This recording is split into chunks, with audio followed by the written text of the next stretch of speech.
বিপিএলে অব্যাহত রইল রংপুর রাইডার্সের জয়যাত্রা। সিলেট পর্বের শেষ ম্যাচে খুলনা টাইগার্সকে ৮ রানে হারালো নুরুল হাসান সোহানের দল। ৫ উইকেটে রংপুরের দেয়া ১৮৭ রানের টার্গেটে তাড়া করতে নেমে জয়ের সুবাস পেয়েছিল মিরাজের খুলনা, কিন্তু শেষ পর্যন্ত থামতে হয় ৯ উইকেটে ১৭৮ রান করে। বিপিএলে সিলেট পর্বের শেষ match, table topper Rangpur toss জিতে বেছে নেয় ব্যাটিং। যদিও শুরুটা ভালো হয়নি খুব বেশি, ১৯ রানেই পড়ে যায় প্রথম উইকেট।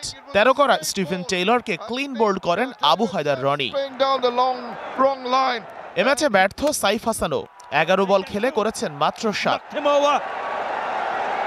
ওপেনার তৌফিক খান করেন 30+, যদিও তার স্ট্রাইক রেট বলার মতো না।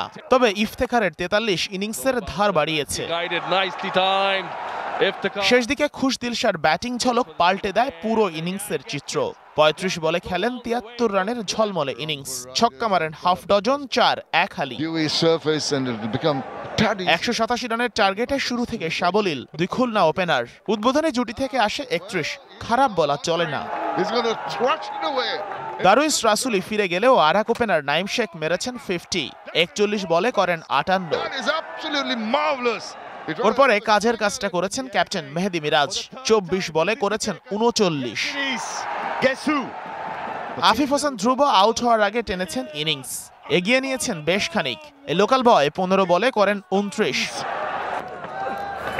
শেষ দিকে যখন মনে হচ্ছিল খুলনা জিতে যাচ্ছে ম্যাচ, তখনই স্নায়ুযুদ্ধে জয় রংপুরের। মাত্র ৮ রানের জন্য ম্যাচটা জিততে পারেনি খুলনা।